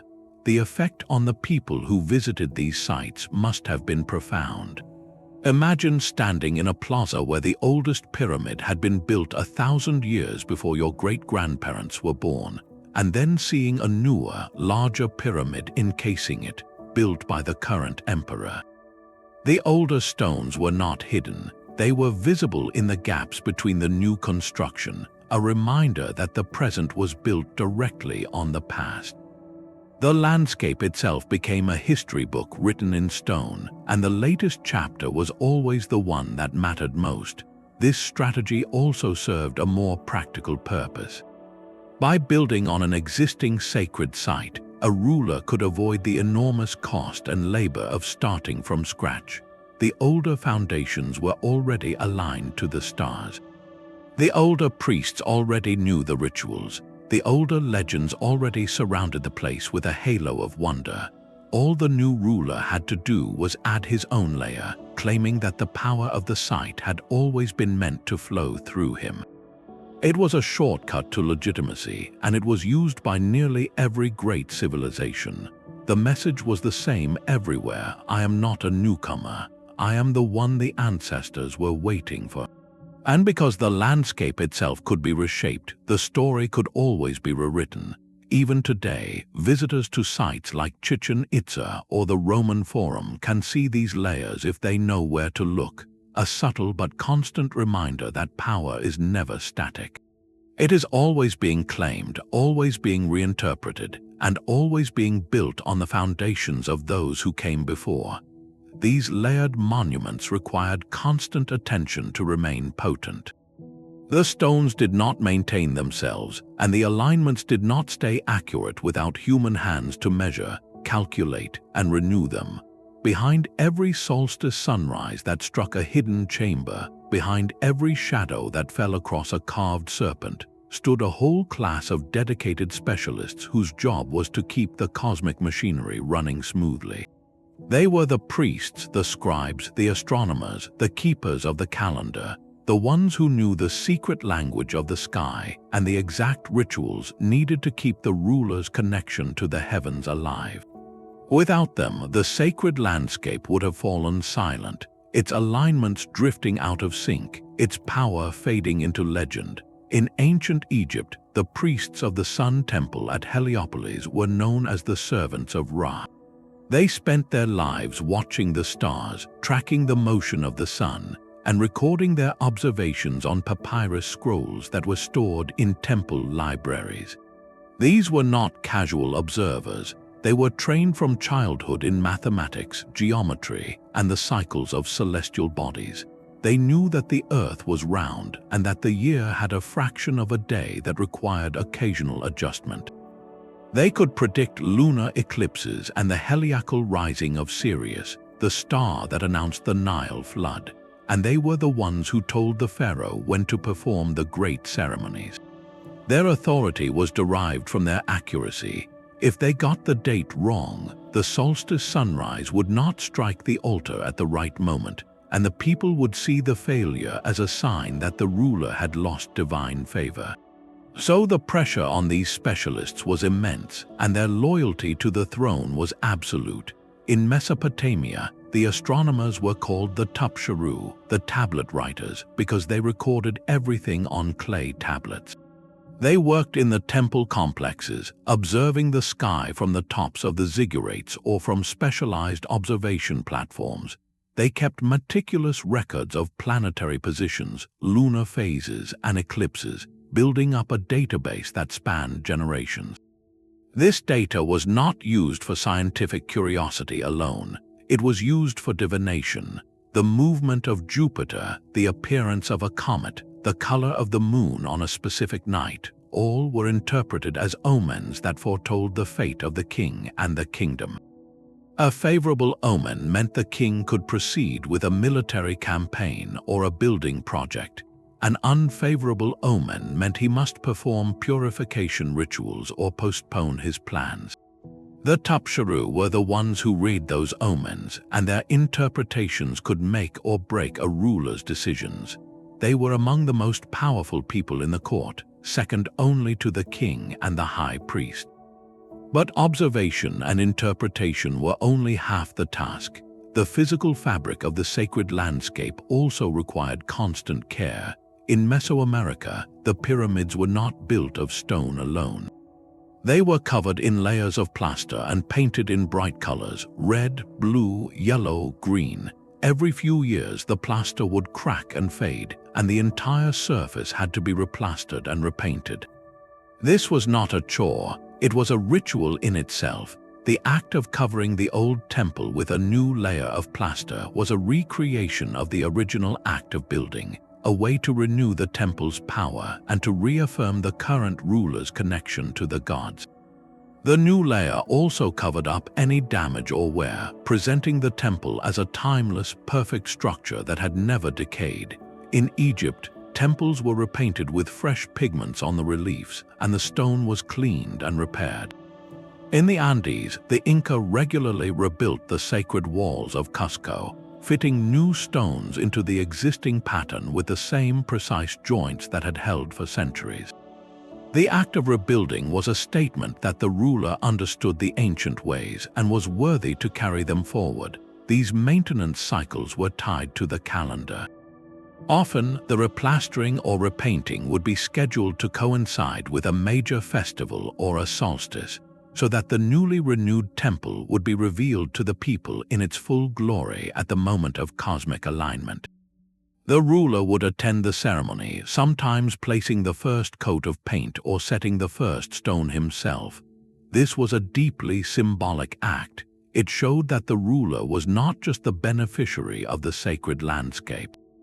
He was its caretaker, its renewer, its living steward.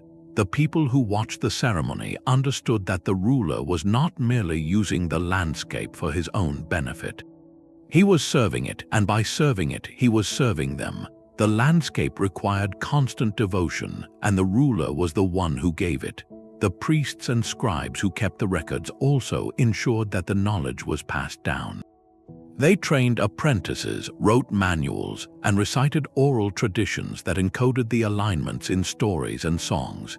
In many cultures, the knowledge of how to read the sky and maintain the alignments was a closely guarded secret, passed only within a single family or a temple school. This secrecy ensured that no rival could claim the same authority. Only the initiated could perform the rituals. Only they knew the exact words to say and the exact angles to check. And because the knowledge was transmitted orally or in coded symbols, it could not be easily stolen. The landscape itself served as a mnemonic, a memory palace where every stone and every shadow held a piece of the tradition. The priest who walked the processional way every morning was not just walking. He was reciting a story embedded in the very shape of the earth. These were not static ruins. They were living institutions as alive as the courts that maintained them. The sound of the hammer and chisel was as much a part of the sacred landscape as the chanting of the priests. The smell of fresh plaster and paint mingled with the incense and the smoke of offerings. The people who worked on the temples, the stone cutters, the painters, the porters, they too were part of the system. They were not slaves in the sense of being forced laborers. Many of them were skilled craftsmen who took pride in their work, knowing that they were contributing to the cosmic order. Their labor was a form of worship, and their tools were sacred instruments. When they replastered the pyramid, they were not just fixing a wall. they were making sure that the sun would continue to rise over the correct peak for another generation. The same principle applied to the astronomy itself. The alignments did not stay perfect forever. The Earth's axis slowly wobbles, a phenomenon called precession, which causes the stars to shift their positions over long periods. The solstice sunrise that perfectly struck the temple in the time of the pharaoh would gradually drift over centuries until the beam missed the target entirely. Some cultures noticed this drift and adjusted their alignments, rebuilding or reorienting their temples to stay accurate. Others simply reinterpreted the meaning of the alignment, changing the date of the festival or shifting the symbol to another star. In either case, the landscape remained alive because it was cared for. It adapted, just as the ruler adapted to changing circumstances. The people who maintained these sites understood that the power of the sacred landscape was not locked in a single moment of the past. It was renewed every day, every season, every generation by the hands and minds of those who knew its secrets. And when a foreign power conquered a region, they often learned this lesson quickly. The rulers who destroyed or neglected these living landscapes found that their own authority weakened. The people who had once seen the solstice sunrise over their ancient temple could not simply transfer their loyalty to a new god or a new king. The landscape had to be adopted, cared for, and interpreted anew. The conquerors who succeeded were those who recognized the power of these living institutions and placed their own priests and scribes inside them, continuing the cycle of maintenance and reinterpretation. The landscape was a machine that needed constant fuel, and the fuel was human attention, human labor, and human belief. As long as the specialists kept the gears turning, the machine would keep producing the most valuable product of all, the authority of the ruler made visible in stone, sky, and time. No system of belief and authority lasts forever, no matter how carefully it is maintained. The priests and scribes who kept the sacred landscapes running could not hold back the forces that eventually rendered their cosmic maps obsolete. Empires crumbled under the weight of invasion, economic collapse, or internal decay. When the rulers who had built their thrones on celestial alignment fell, the landscape lost its living voice. The temples stood empty, the solstice beams struck only dust, and the careful records of star positions gathered mold in abandoned libraries. The process was not always violent. Sometimes it was slow, a gradual forgetting as one generation failed to teach the next the precise rituals. In Egypt, after the last pharaohs lost their power to foreign conquerors, the great temples of Karnak and Luxor continued to function for a time under Greek and Roman rule. But the original meaning of the alignments began to fade. The new rulers built their own monuments nearby, but they did not fully grasp the ancient calculations. The priests still performed the ceremonies, but the astronomy that had once guided them was no longer as precise. By the time the Roman Empire adopted Christianity as its official religion, the old temples were closed or converted. The statues of the gods were removed or reinterpreted as symbols of a different faith. The sun god Ra was replaced by a single, all-powerful creator who did not require a physical alignment with the solstice to prove his existence.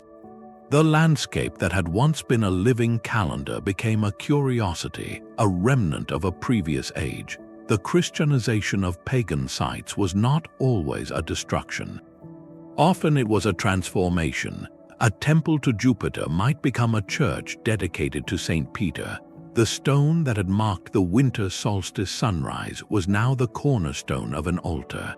The processional way that had once led to the sanctuary of a local deity became the main street of a medieval town. The sacred landscape did not disappear. It was reinterpreted, its symbols given new meanings that aligned with the new faith. The authority that had once come from the stars now came from Scripture. The ruler no longer needed to prove his connection to the cosmos by building a pyramid that mirrored the heavens. He was chosen by God, a relationship that required no astronomical proof. The old alignments became irrelevant. A different kind of knowledge, a different kind of belief reshaped the geography. The rise of monotheism was not the only force that changed these systems. A new understanding of the cosmos itself emerged during the Renaissance, when thinkers began to question the old model. The heliocentric theory placed the sun at the center of the universe, not the earth. This was not just a scientific shift, it was a philosophical earthquake. If the earth was not the fixed center of creation, then the entire idea of aligning a temple to a specific star to prove a ruler's authority became meaningless.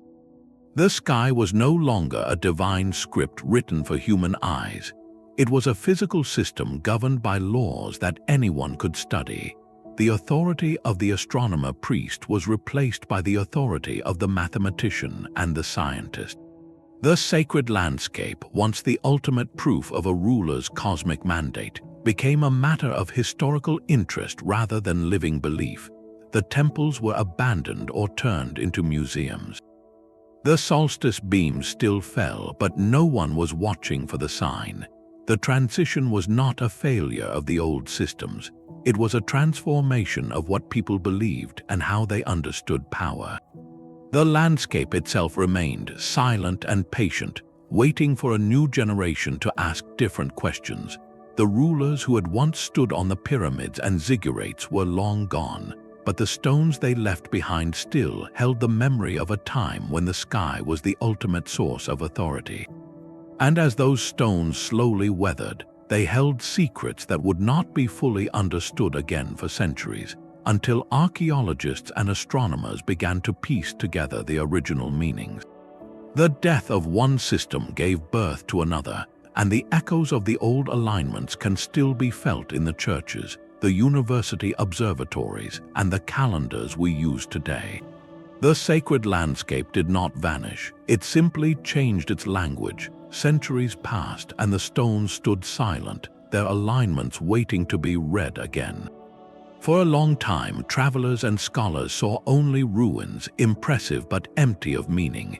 The Great Pyramids were described as tombs for forgotten kings. The lines of standing stones in Britain were dismissed as the work of primitive peoples who had no deeper understanding of the sky. The whole idea that these monuments were deliberately aligned to the stars was considered a romantic fantasy, a story that had no place in serious scholarship. Then, in the middle of the 20th century, a quiet revolution began. A small group of researchers started to ask a different kind of question. What if the ancient builders were not primitive at all? What if they had a sophisticated knowledge of astronomy, but simply left their knowledge in the architecture rather than in books? One of the first to take this question seriously was an astronomer named Gerald Hawkins. In the early 1960s, Hawkins turned his attention to Stonehenge. He used a computer, a machine that was still new and rare at the time, to analyze the alignment of the stones. What he found was astonishing. The sarsen circle, the station stones, the various post holes and earthworks, all pointed toward specific rising and setting points of the sun and the moon with an accuracy that could not be coincidence. Hawkins published his findings in a book called Stonehenge Decoded, and the academic world was divided. Some hailed his work as a breakthrough. Others attacked it fiercely, arguing that he was projecting modern logic onto ancient structures that could have been built for entirely different reasons. The debate itself sparked a wave of new interest. Amateur astronomers and professional archaeologists began to revisit sites around the world, measuring alignments that had been overlooked for centuries. Around the same time, a British writer named John Michell was exploring a different but related idea. He proposed that ancient sacred sites across the British landscape were connected by straight lines, invisible energy channels that he called ley lines. His theories were more mystical than scientific, but they tapped into a deep public fascination with the idea that the Earth itself was a map of hidden knowledge. Ley line hunters began to plot lines connecting Stonehenge to Glastonbury Tor to other ancient mounds and churches built on older foundations. While mainstream archaeology was skeptical, the popularity of the concept kept the conversation alive. It encouraged people to look at the landscape with new eyes, to notice patterns that had been ignored for generations. The real game changer came later with the arrival of LiDAR, a technology that uses lasers fired from aircraft to map the ground beneath vegetation. LiDAR surveys have revealed entire cities hidden under jungle canopies. They have exposed roads, canals, and agricultural terraces that were invisible to the naked eye. In the jungles of Central America, LiDAR has shown that the Maya built extensive networks of causeways and reservoirs, all carefully oriented to align with the solstices and the movements of Venus. In Cambodia, LiDAR has revealed the vast urban grid that surrounded Angkor Wat, a city of hundreds of thousands that was laid out with the same cardinal orientation as the central temple. These discoveries have given researchers an unprecedented view of how entire landscapes were shaped by belief and authority, not just isolated monuments. The modern rediscovery has not been without its controversies. Some critics argue that the alignment hunters are too eager to find patterns, that they see meaning in random chance. A few solstice alignments might be accidental, especially in a world where the sun rises and sets in a consistent arc. But when a single site shows multiple alignments, when the same pattern appears across continents, when the architecture itself mirrors the sky in ways that require precise planning, the case becomes much harder to dismiss. The controversy has actually helped the field by forcing researchers to be more rigorous, to test their theories against data, and to consider alternative explanations. What has emerged is a deeper respect for the intelligence of ancient builders. They were not simply superstitious people following vague traditions. They were systematic observers who passed down their knowledge across generations, embedding it in stone, earth, and water. The rediscovery of their work is not just an academic exercise.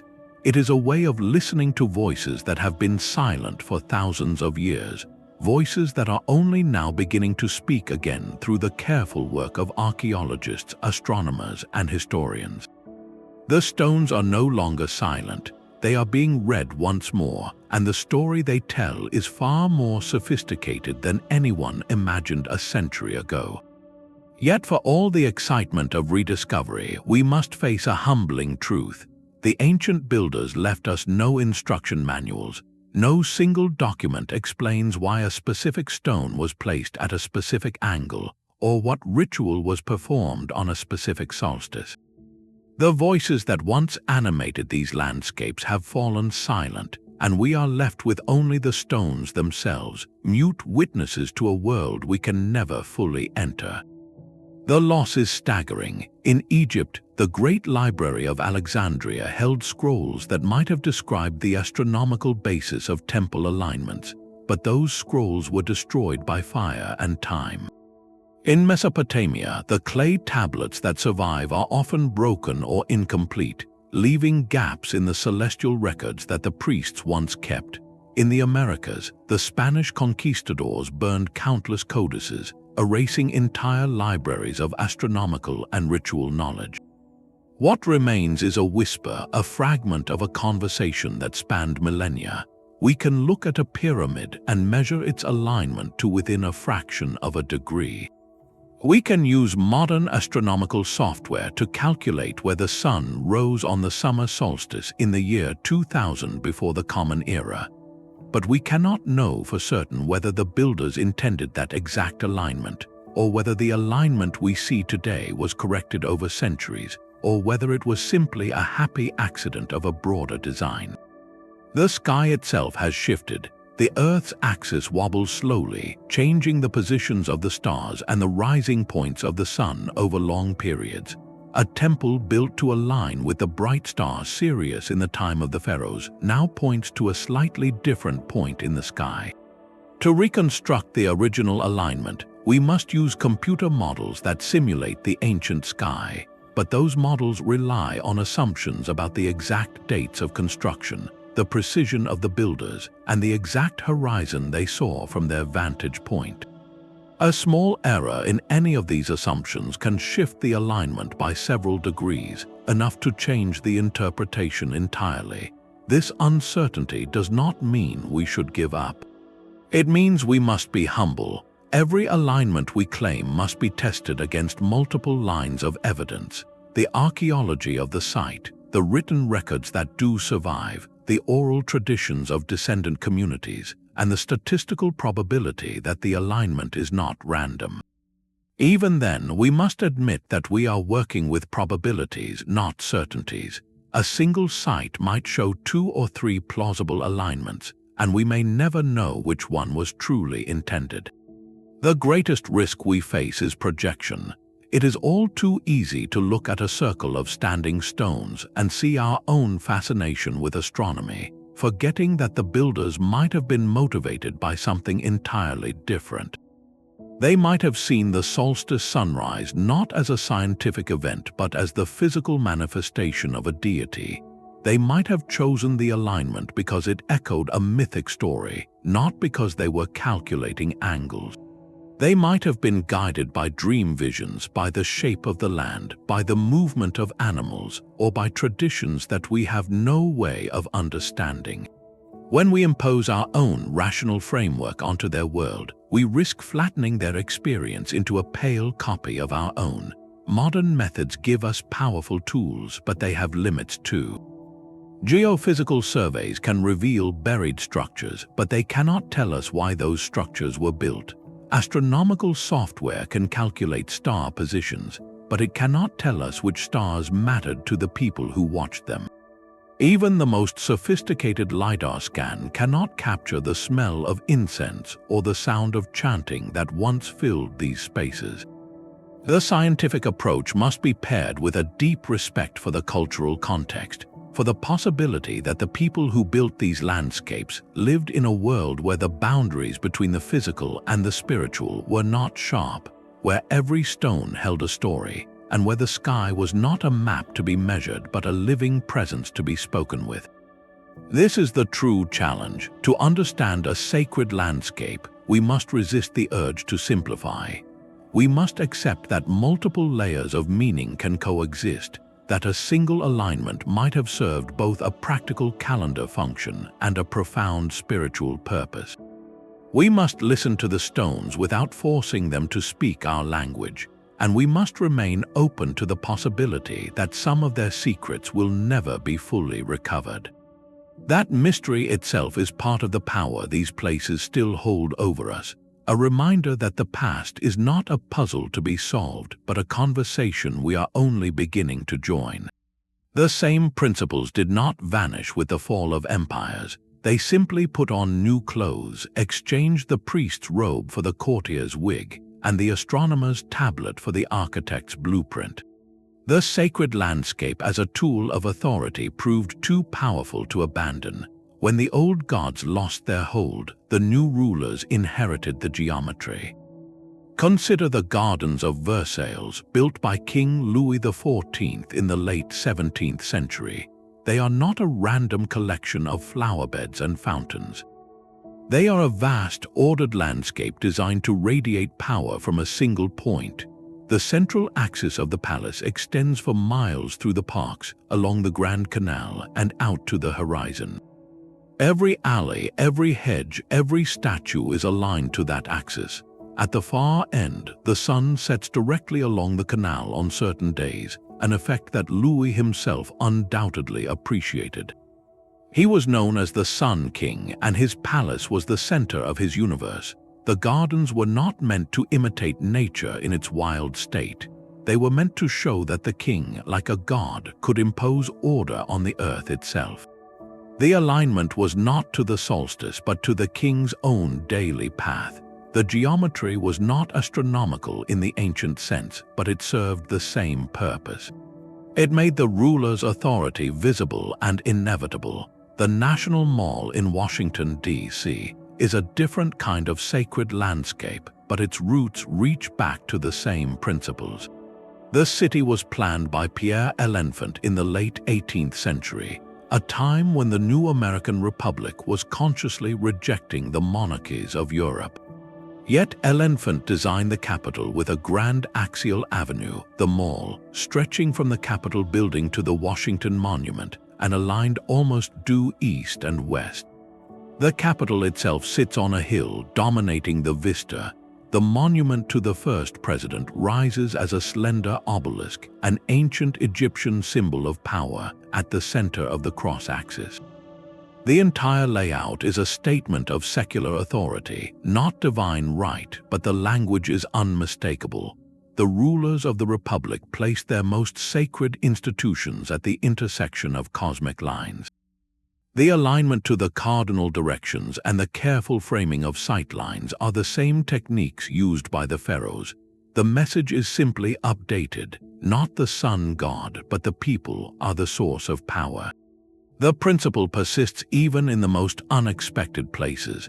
Modern capitals, corporate headquarters, and university campuses often reveal a hidden geometry that echoes the ancient patterns. A straight boulevard leading to a government building, a reflecting pool that mirrors a monument, a central tower that dominates the skyline, all are echoes of the processional way, the sacred lake, and the ziggurat. They are not built with the same explicit astronomy, but they still use the landscape to convey order, stability, and authority. The alignment may no longer point to a solstice sunrise, but it still points to the ruler's throne. The shift from the sacred to the secular did not erase the need for these symbols. It simply changed their justification. Where the pharaoh claimed his power came from the stars, the modern leader claims it comes from the constitution or the will of the people. Yet both understood that the environment around us shapes how we feel about who is in charge. The long walk up the steps of the Capitol, the view down the Mall, the reflecting pool at the base of the Lincoln Memorial, these are not neutral spaces. They are designed to inspire awe, to make the visitor feel small and the institution large. The ancient landscapes taught us that geography is never innocent. Every straight line, every elevated platform, every framed vista is a statement about who holds the power and why you should accept it. We live surrounded by these echoes, often without recognizing them. The next time you walk down a grand avenue or stand before a towering monument, pause for a moment.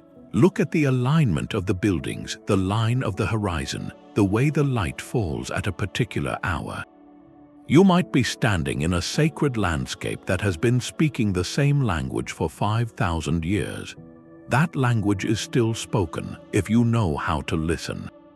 The stones of Giza, the steps of the Ziggurats, the grid of Chang'an, the serpent shadows of Chichen Itza, the Ceque lines of Cusco, and the central tower of Angkor Wat all tell the same story in their own dialects.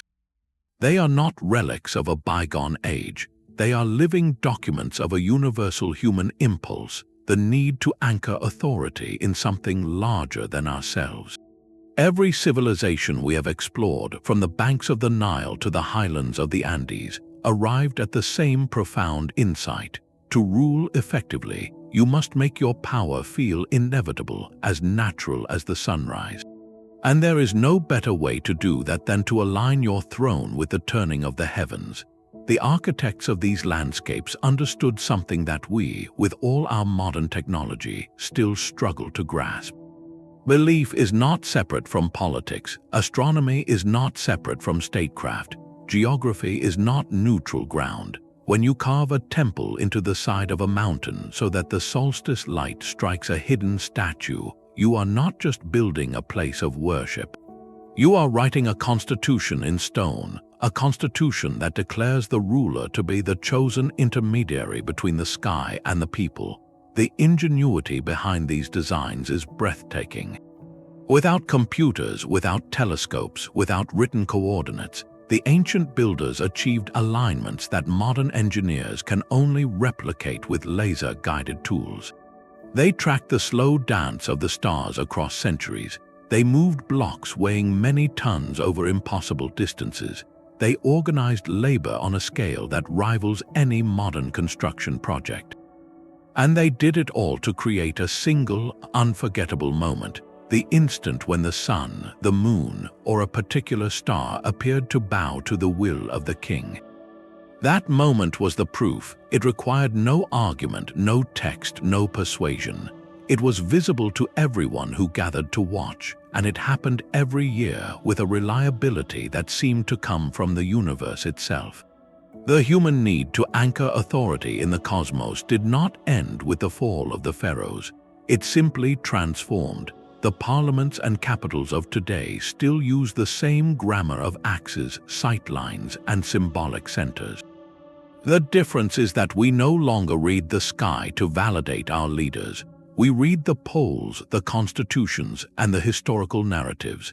But the feeling of standing in a grand plaza, looking up at a towering monument, and sensing that you are part of something larger than yourself, that feeling is a direct inheritance from the sacred landscapes of the past. So here is the call to action, not for the video but for your own eyes. The next time you step outside, especially at dawn or dusk, take a moment to look up at the sky.